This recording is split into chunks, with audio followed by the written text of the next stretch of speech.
Good morning सबैमा सबैको दिन मङ्गल होस् शुभ होस् भन्ने कामना लिएर आज म आएकी छु हामीहरूको सब्जीबारी र सब्जीबारीमा यहाँ हेर्नु हामीले रोपेका छौँ कसरी फर्सी।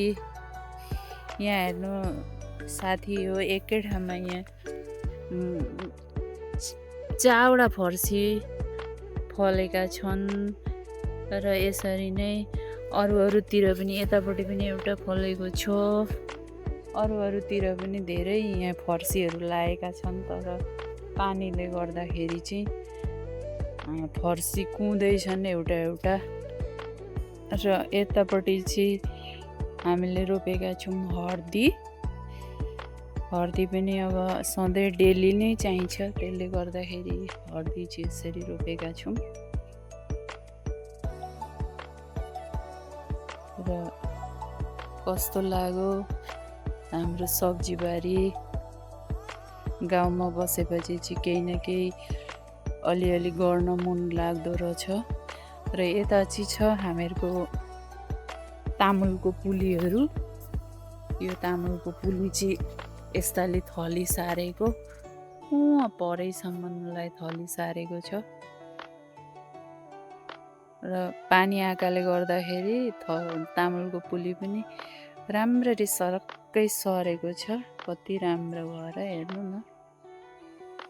यहाँ चाहिँ छ भिन्डी, धेरै छैन, अलिकति रोपेका थियौँ, त्यही पनि हामीलाई खान पुगिरहेको छ। यसरी फलेका छन् भिन्डीहरू। र गाउँमा बसेको चाहिँ फाइदा यही हुन्छ है हजुर, सबै थोक घरमै रोपेर फलाएर खान पाइन्छ ताजा ताजा। यता चाहिँ छ हामीहरूको यी भोल फल्दैछ, कति मजाले 3टा लागिरहेछन्। बोट चाहिँ सानो भए पनि भोल चाहिँ लाग्दैछन्। अस्ति 3टा फलेका थिए, खायौँ, अहिले 3वटा लाग्दैछन् नि। यता चाहिँ छ गाजर चाहिँ अलिकति बाक्लो भयो र राम्ररी ठुला भएका छैनन् र पनि खानलाई चाहिँ भइरहेका छन्। पानी आउँदाखेरि उखाल्दाखेरि यसरी चुडिन्छन्। त्यस्तो धेरै चाहिँ ठुला भएनन् र पनि खाँदैछौँ। यता चाहिँ छ हाम्रो रायोको साग, कति मजाले आएको छ। यो त हामीले रोपेका पनि होइनौँ, त्यसै यसको बिउ काटेर जबडा फ्याँकेको थियो, त्यही कति मजाले साग निस्किएको हेर्नु न। हामीलाई त अहिले मे महिनाको आज 24-25 तारिक भइसक्यो र पनि साग कति मजाले आइरहेको छ। बर्खामा पनि मिठो हुँदो रहेछ साग, हामीले खाइरहेका छौँ। यता चाहिँ छ जिका यहाँ पनि फल्दैछ र यता पनि फल्दैछ। कुनैमा चाहिँ बिमार पनि लाग्दैछ, पानी धेरै भएकाले गर्दाखेरि होला। बिमार लागेकोमा चाहिँ हामीले अहिलेसम्म केही औषधि हाल्न पाएको छैन। त्यसै त घरमा खाने सब्जीहरूमा हामी त्यति धेरै औषधिहरू व्यवहार गर्दैनौँ। र पनि एकदम बिमार लागेपछि त अलिअलि त लाउनै पर्छ। यसरी फल्दैछन्।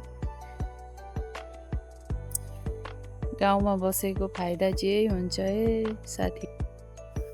यता चाहिँ बोट चाहिँ छैन, आएको यत्रो छ। र पनि काँक्रा चाहिँ खायौँ, 4-5वटा खायौँ। यो अहिले पनि 3टा फलेका छन्। यता छ हाम्रो बोडी चाहिँ भर्खर लहरिँदैछ, यी फल्न कोसिस गर्दैछ। र यस्तै छ हामीहरूको।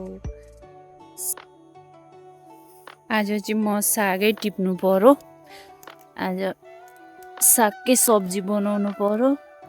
अनसिजन भए पनि अहिलेको साग पनि मिठो हुँदो रहेछ हौ, हामीले खाइरहेका छौँ। पानीले पनि त्यस्तो धेरै डिस्टर्ब दिएको छैन यो सागलाई। अलिक अल्गो ठाउँमा रोपेकाले गर्दाखेरि होला कति राम्रो भएर आएको छ। रोपेको होइन, यो त आफै उम्रेको साग हो। हस् त साथी हो, आजलाई सबैलाई राम्रो होस् भन्ने चाहना राख्दै, शुभ होस् भन्ने चाहना राख्दै आजलाई यति नै देखाउन सकेँ। By by.